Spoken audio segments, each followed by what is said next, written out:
Diz que você pode ser como a águia, você pode voar alto, você pode correr sem cansar, você pode andar sem se fatigar, você pode ter as suas esperanças renovadas. Eu sei que nós vivemos um tempo difícil, de muitas lutas, de muitos dramas, de muitas lágrimas, de muitos desencontros, de muitos desacertos. Talvez você esteja desanimado, quem sabe você está desencorajado. Pois bem, o programa de hoje foi feito pensando em você, porque Deus tem uma mensagem especial para o seu coração. Chame a sua família, convide seus amigos e assista o programa de hoje e receba da parte de Deus uma palavra para o seu coração. E no programa Verdade e Vida, não perca, Ronaldo Lidório fala sobre o crescimento cristão no mundo. Clipe Tudo Entregarei, com Daniel Sacramento. Verdade e Vida. Uma palavra de esperança para um mundo em crise. É com alegria que temos mais uma vez a presença aqui do Verdade e Vida do reverendo Ronaldo Lidório, pastor presbiteriano, missionário da Agência Presbiteriana de Missões Transculturais, missionário da Missão Amém, antropólogo. Seja bem-vindo, reverendo. Obrigado, Daniel. Sempre um prazer estar com vocês aqui no Verdade e Vida. Eu queria dar um enfoque hoje, como está o Evangelho hoje em relação ao mundo. Como é que o senhor vê, enquanto antropólogo, enquanto pastor, missionário, como está o Evangelho em relação ao mundo nos dias atuais? Jamais o cristianismo cresceu tanto como em nossos dias. Somente para efeito de comparação, na última década o cristianismo ele cresceu 6,7% contra 4,3% do islamismo. Então nós crescemos aí em termos mundiais como jamais havíamos crescido antes. Há países que eram lugares resistentes ao evangelho, como a China, na década de 50, abriga hoje a igreja mais crescente em todo o mundo. Há hoje lá milhões e milhões de chineses que estão seguindo o Senhor Jesus. Há tribos também que estão recebendo o evangelho, lugares quase que inacessíveis há 10, 15 anos atrás, e a situação tem mudado rapidamente. Patrick Johnston escreveu um livro intitulado A Igreja é Maior do que Você Imagina, mostrando que o Evangelho realmente tem chegado aí nos confins da terra. Quais são as áreas hoje menos evangelizadas? São os grupos minoritários. Grupos minoritários e alguns bolsões, segmentos sociais nas grandes cidades, especialmente nas metrópoles. São as áreas menos evangelizadas. Há no mundo ainda hoje 2.227 povos que não têm nada da palavra de Deus, cerca de 3.500 línguas e dialetos que não têm sequer João 3,16 em seu próprio idioma. No Brasil indígena, com 257 povos indígenas, nós temos pelo menos 100 tribos indígenas sem nenhuma presença missionária. E as grandes metrópoles também abrigam esses segmentos aí urbanos e sociais, um pouco fechados, como os grandes condomínios de luxo e também os locais onde há maior presença de uma pobreza ou uma miséria. A Berner, que é um sociólogo cristão, nos diz que os dois segmentos menos evangelizados são aqueles de muita riqueza e aqueles de muita pobreza. Então, eu creio que deve ser aí onde a igreja deve realmente focar a sua atenção. E quais são as barreiras que a igreja está enfrentando para atingir esses segmentos e outros? Se nós pensarmos em grupos minoritários, a primeira barreira é em relação ao acesso. São grupos pequenos, espalhados em uma área muito grande, muitos deles são nômades, então a dificuldade de acesso é grande. Há também a barreira linguística, são grupos com línguas complexas, gramaticalmente, muitas línguas tonais, semitonais, aglutinantes, com a grande presença de provérbios, assim por diante. Nós temos aí barreiras políticas e barreiras religiosas. Nas grandes cidades nós temos as maiores barreiras, são ligadas à própria filosofia social e de vida do homem pós-moderno. O senhor falou em homens pós-moderno, quais são os grandes desafios urbanos e como nós podemos encará-los nos dias atuais? O homem de hoje, ou chamado homem pós-moderno, ele possui alguns elementos que norteiam a sua vida, a sua conduta, a sua geração de pensamento também. Um dos elementos dessa pós-modernidade é o que nós chamamos de hedonismo. É o desejo do homem de centralizar a sua vida a partir da sua própria autorrealização. O homem ele passa a viver em função de ser feliz e de se entender como uma pessoa feliz. E a despeito da família, da fé, do relacionamento ao próximo, ele quer se autorrealizar de maneira individual. Um outro elemento, além deste hedonismo, é o narcisismo. É a vontade do homem ser belo e de ser visto como belo, de ser aplaudido, ser reconhecido, ser colocado em um pedestal. E desta forma, portanto, nós temos uma massa enorme de pessoas que não produz nada se não for bajulada, se não for aplaudida, se não estiver ali debaixo dos holofotes. E talvez um dos últimos elementos do pós-modernismo que corrompe a sociedade humana hoje é o particularismo, é essa tendência humana de começar a prestar atenção apenas naquilo que faz parte da sua vida de maneira objetiva. Então o outro, aquele que está caído ao longo do caminho, não lhe diz respeito. Então gera esse individualismo aí que realmente tem não apenas gerado uma igreja também frutífera, mas também uma sociedade insensível para a necessidade daquele que está ali ao seu lado. Como o senhor, enquanto antropólogo, vê essa questão da violência cada vez mais recorrente na nossa sociedade e que tem vitimado tantas pessoas na sociedade brasileira nos dias atuais? A violência, como outros efeitos também nocivos da sociedade, do homem, então em relação ao próprio homem, é consequência do pecado.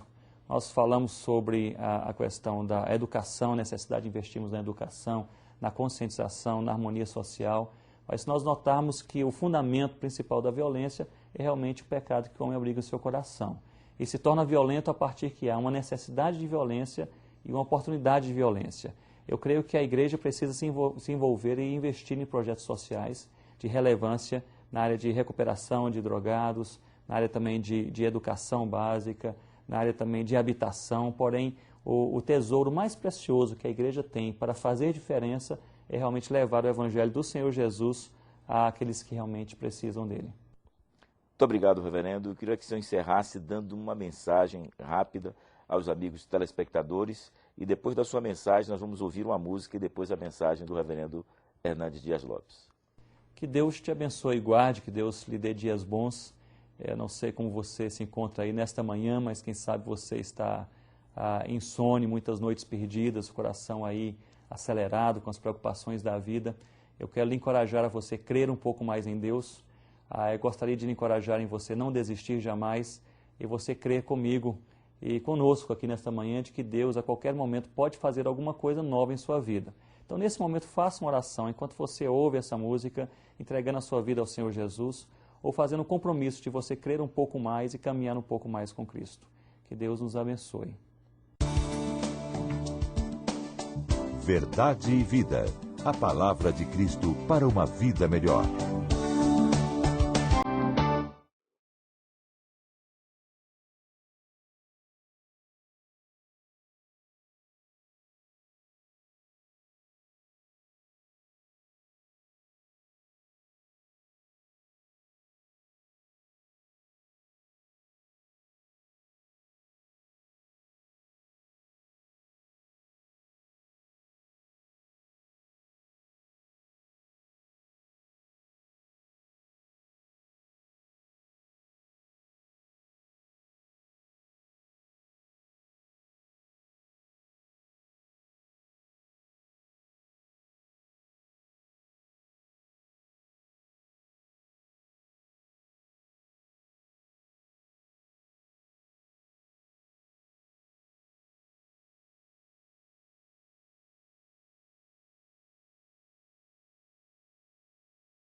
A Bíblia diz que aqueles que esperam no Senhor renovam as suas forças, sobem com asas como águias, correm e não se cansam, caminham e não se fatigam.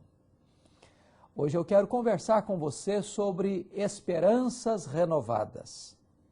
Não é por acaso que o Espírito Santo, que inspirou o texto sagrado de Isaías 40:31, usa a águia como nossa pedagoga, como nossa instrutora para trazer-nos profundas e ricas lições espirituais. Eu quero chamar sua atenção para nós olharmos para a águia e nós extrairmos algumas lições práticas para a nossa vida. Em primeiro lugar, a águia no mundo inteiro é símbolo de nobreza, de realeza, de força, de coragem, de determinação. Você foi criado por Deus, Você foi salvo por Deus, você que creu no Senhor Jesus Cristo, para ter uma vida vitoriosa, para ter uma vida maiúscula, para ter uma vida bem-aventurada, para enfrentar as lutas e as adversidades da vida como um vencedor. Às vezes nós temos uma situação difícil, por exemplo, de olharmos para dentro de nós mesmos e nos desvalorizarmos, nutrirmos sentimentos de inferioridade, complexos, e muitas vezes nos arrastamos pela vida, olhando para nós e sentindo a síndrome de gafanhoto, como aqueles espias de Israel dizendo assim: nós aos olhos daqueles gigantes somos como que gafanhotos, e aos nossos próprios olhos nós somos como que gafanhotos. Você não é um gafanhoto, você não é um derrotado, você é um vencedor. Deus criou você, chamou você e salvou você para você ser um vencedor. Você é como a águia. Mas ainda há uma segunda lição. A águia tem uma capacidade incrível de voar nas alturas excelsas. E a águia tem uma lei. O seu segundo voo é mais alto do que o primeiro. O seu terceiro voo é mais alto do que o segundo. A lei da águia é sempre mais alto. Isso significa que o projeto de Deus para você é que você viva uma vida elevada, altaneira, vitoriosa. Deus não quer que você fique colocando os seus pés na lama, no lodo, se envolvendo e se imiscuindo com coisas sujas, que enlameiam a sua alma, que maculam a sua vida, que trazem tristeza, lágrimas, dor e vergonha para o seu coração. Deus tem para você uma vida de santidade, de pureza, uma vida elevada. A Bíblia diz assim: pensai nas coisas lá do alto, onde Cristo vive. Mas há uma terceira verdade sobre a águia maravilhosa. A águia tem uma capacidade incrível de voar em linha reta. Isso fala de integridade, de transparência, de vida coerente, de vida na luz, de vida justa, de vida irrepreensível. Deus não quer que você viva uma vida dupla, uma coisa em casa, outra na igreja, uma coisa na igreja, outra no trabalho. Você ser uma pessoa aqui e outra pessoa bem diferente lá. Deus não quer que você use máscaras, que você ponha capuzes, que você tenha uma vida torta, sinuosa. Deus quer que você viva uma vida na luz, uma vida verdadeira, uma vida correta, uma vida honesta, uma vida que você não tem que usar duas caras, que você não tem que ter disfarces, que você não tem que colocar os cosméticos da aparência, mas você ser uma pessoa íntegra, correta, verdadeira, confiável. Este é o projeto de Deus para você, porque você é como a águia. Mas uma quarta verdade sobre a águia que eu quero destacar. A águia tem uma característica interessante. Os estudiosos foram examinar suas asas e descobriram que as asas da águia são imensas, são enormes, são até desproporcionais ao tamanho do seu corpo. Na verdade, não houve nenhum erro anatômico, nenhum cochilo do Criador. A águia tem as asas tão grandes porque ela faz voos muito altos e muito longos. Então a águia galga as alturas, aplana suas asas e deixa que o vento a carregue. O que isso significa? Significa que se você quiser fazer voos elevados, voos longos, vitórias expressivas na sua vida pessoal, familiar, profissional e espiritual, você não pode voar na dependência da força humana, do braço da carne. Você terá que também voar na dependência do Espírito Santo de Deus. Se você confiar em Deus, você tem vitórias expressivas espiritualmente. Mas se você confiar na sua inteligência, na sua capacidade, nos seus métodos, nos seus dons, nos seus predicados morais, então você não fará voos tão altos e tão longos. Há uma outra ave que não consegue voar bem, é o albatroz. Seus voos são curtos, suas aterrissagens são desastrosas. E os estudiosos foram procurar saber por quê. É que o albatroz tem o papo muito grande, pesado, e ele não consegue voar. As pessoas que têm o papo muito grande, as pessoas ensimesmadas, vaidosas, altivas, orgulhosas, que batem palmas para si mesmas, que cantam quão grande és tu diante do espelho, são pessoas medíocres, são pessoas que não avançam na vida espiritual, são pessoas que fazem voos curtos, baixos e têm uma aterrissagem desastrada. Deus não tem isso para a sua vida. Deus compara você com uma águia, alguém que voa nas alturas, com voos elevados e voos longos de grandes e expressivas vitórias espirituais. Mas os cientistas foram examinar a águia e descobriram outro fato interessante. A águia tem uma capacidade incrível de mirar o próprio sol sem perder a sua visão, sem toldar a sua visão. A águia consegue enxergar um alvo a mais de 2.000 metros, um alvo específico, de voar como uma flecha na direção desse alvo. Nós temos uma característica. Você tem no seu olho um elemento chamado fóvea, na sua retina, que distingue um alvo específico dentro de um quadro geral. Essa fóvea é que lhe dá essa capacidade de concentrar-se num alvo específico. Pois bem, os cientistas foram examinar a águia e descobriram que ela não tem apenas uma fóvea, ela tem 3 fóveas no seu olho. De tal maneira que a águia consegue olhar ao mesmo tempo num alvo em cima, no outro alvo à frente e no outro alvo abaixo, ao mesmo tempo, concomitantemente. Isso é um fato interessantíssimo, porque se a Bíblia diz que nós somos como a águia, nós devemos também ter pleno discernimento das coisas lá de cima, das coisas de Deus. Nós temos que ter pleno discernimento das coisas da frente, da história, da vida, e nós temos que ter pleno discernimento das coisas que estão abaixo, daqueles que estão nos vales, gemendo, sofrendo, sangrando, chorando. Nós temos que nutrir por essas pessoas profunda compaixão. Você é como a águia.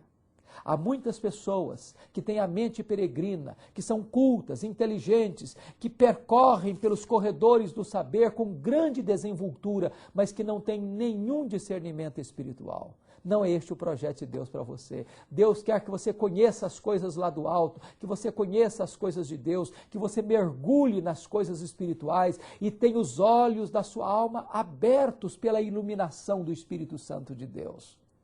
Mas Deus quer também que você seja uma pessoa integrada no meio em que você vive. Há muitas pessoas que depois que se tornam cristãs, parece que se alienam da vida.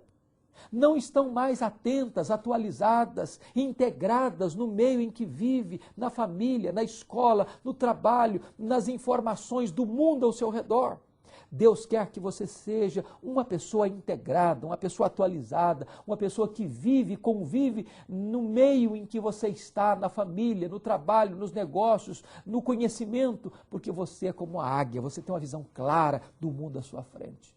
Mas há outras pessoas que conhecem as coisas lá de cima, que conhecem as coisas da história, mas são pessoas que têm o coração insensível para se compadecer daqueles que estão nos vales da vida, caídos nas sarjetas. São pessoas que nunca entraram pelo corredor de um hospital, de uma enfermaria, de um CTI, nunca entraram nas sessões de quimioterapia, de radioterapia, dos hospitais que lidam com as pessoas em estado terminal. Você precisa, uma hora, entrar pelos corredores de um hospital. Você precisa, às vezes, entrar por uma prisão e saber como as pessoas estão vivendo lá. Você precisa, às vezes, subir um morro, subir uma favela e ver como tantas pessoas estão perto de você, estão vivendo à margem da vida, da dignidade, para que você tenha o seu coração tocado por essa compaixão e você tenha um coração aberto e as mãos estendidas para socorrer e para ajudar as pessoas que estão perto de você. Você é como a águia. Mas também a águia tem uma lição maravilhosa para nos ensinar. A Bíblia diz lá no Salmo 103 que Deus renova a nossa mocidade como a da águia. Como é que a águia renova a sua mocidade? Quando a águia percebe que ela está ficando com as suas penas enferrujadas, com o seu bico frágil e com as suas garras impotentes, ela toma algumas medidas. A primeira delas, ela fecha a sua agenda. Ela cancela os seus compromissos. Ela para o que tem de fazer. Ativismo religioso pode ser um grande risco para a sua alma. Você precisa parar, às vezes, as suas atividades e refletir sobre a sua vida com Deus. A segunda coisa que a águia faz, ela faz um voo na direção da solidão e não na direção da coletividade. E vai para o alto de um penhasco sozinha. Tem hora que você precisa fechar a sua agenda, entrar no seu quarto, fechar a sua porta para o encontro pessoal e único e solitário com Deus, para fazer um acerto da sua vida com Ele. Terceira coisa que a águia faz, ela começa a arrancar as suas penas, uma por uma. Ela golpeia a si mesma, ela fica ensanguentada e ela não se poupa. E ela vai arrancando uma a uma de suas penas.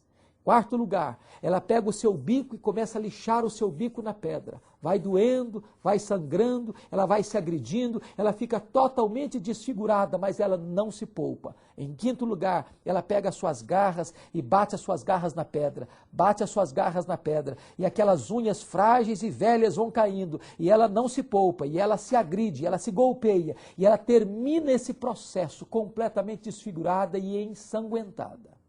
Mas quando termina esse processo, daí a alguns dias, as penas vão nascendo novas, viçosas, bonitas, fortes, o seu bico brota outra vez, nasce outra vez firme como aço, e as suas garras nascem outra vez fortes como ferro, e esta águia então é completamente renovada e remoçada, e está pronta a reiniciar as suas atividades. Se você quer uma força renovada na sua vida, você precisa passar por esse processo do quebrantamento. Você precisa ter coragem de arrancar penas, de arrancar hábitos, de romper com práticas, de tirar pecados da sua vida e de recomeçar a sua vida tirando essas coisas que amarram você, que toldam os olhos da esperança e que tiram de você a força e o vigor espiritual. Você tem que ter coragem de afinar o seu bico, de afiar o seu bico, de botar a sua boca no pó. Você tem que ter coragem de afiar as suas armas espirituais, para que você seja renovado e possa então ser um instrumento de bênção nas mãos do Deus eterno. Mas há uma última lição que eu quero partilhar com você sobre a águia. A Bíblia diz, lá no livro de Jó, que a águia faz o ninho dos seus filhos no alto dos penhascos, longe dos predadores. Você, pai, você, mãe, precisa colocar o ninho dos seus filhos longe dos predadores. Os predadores estão ao nosso redor, às vezes nas portas das escolas, às vezes na nossa vizinhança. Você precisa saber onde estão os seus filhos, com quem os seus filhos andam, quem são os amigos de seus filhos, quem são os conselheiros de seus filhos, que hora seus filhos saem de casa, que hora eles voltam para casa. Você precisa colocar o ninho dos seus filhos longe dos predadores, no alto dos penhascos.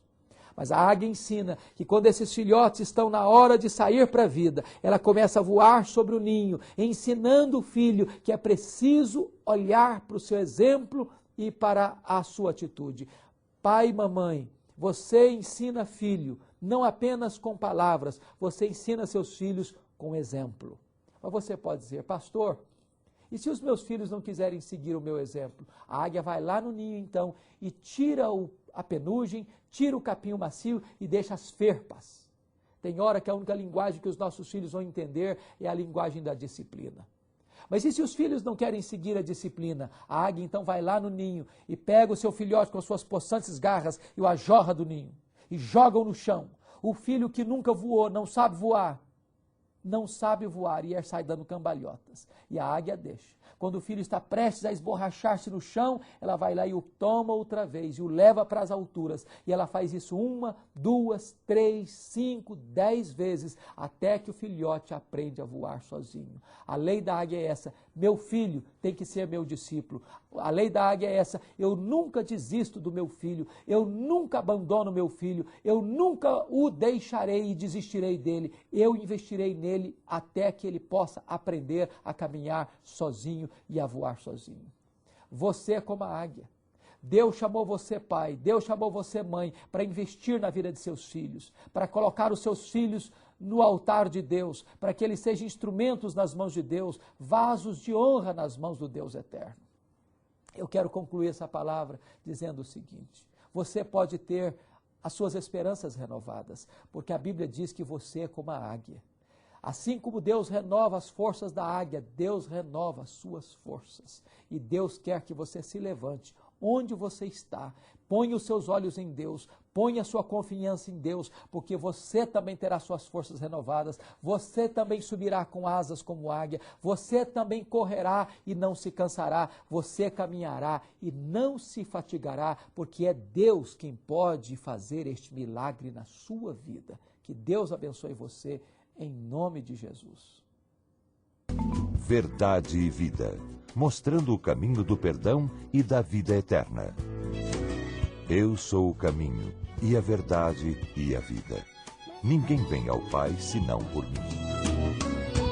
Que Deus abençoe a sua vida, que Deus abençoe a sua família e que Deus faça de você um vaso de honra a se renovar para a glória e honra do nome dele. Você pode solicitar a partir de agora, ligando para 0800 119 105, 0800 119 105, pode solicitar essa mensagem de hoje, Esperanças Renovadas. De certo, essa mensagem vai causar um grande impacto, não somente na sua vida, como causou nessa manhã, mas também dos seus familiares, da sua igreja, dos seus amigos, e que você possa presentear essa mensagem que, de certo, fará a decisão maior e trará a decisão maior para a vida deles, que é de reconhecer Jesus como seu Salvador, como seu Senhor pessoal. E assim, ter a certeza de uma esperança cada vez renovada pela ação poderosa do Espírito Santo de Deus na sua vida. Ligue agora mesmo, 0800 119 105. Também no horário comercial, de segunda a sexta, também você pode solicitar não somente essa mensagem, mas pode solicitar o DVD número 2. Como se aproxima o Natal, essa é uma grande opção, o DVD número 2, para você presentear nesse Natal o seu amigo, o seu parente, o seu colega de trabalho. Ligue agora mesmo e solicite o DVD número 2 do programa Verdade e Vida, com 4 programas. Também você deve passar o e-mail para o programa Verdade e Vida, verdadevida@ipb.org.br, verdadevida@ipb.org.br, e dizer como o programa tem chegado aí na sua cidade. Graças a Deus, esse programa tem chegado dos Estados Unidos pela TV Adorai, para toda a comunidade da língua portuguesa, tem assistido de segunda a sexta, durante 24 horas, os programas Verdade e Vida que aqui são veiculados no Brasil. E louvamos a Deus por essa oportunidade que Ele nos concede. E que você também esteja orando para que essa mensagem também ali, naquele país tão distante, possa alcançar o seu objetivo, que é de levar a palavra salvadora e redentora do Senhor Jesus ali ao povo americano. Graças a Deus, porque também você pode acessar essa mensagem pelo www.adorainet.com e ali clicar na TV Adorai, e ali você pode assistir o programa Verdade e Vida. Visite a Igreja Presbiteriana nesse domingo mais próxima da sua residência. Escola dominical pela manhã, culto à noite, 18 e 19 horas. Você é o convidado do programa Verdade e Vida. Até o próximo programa, quando estaremos aqui com mais um Verdade e Vida. Até lá, e que Deus muito o abençoe.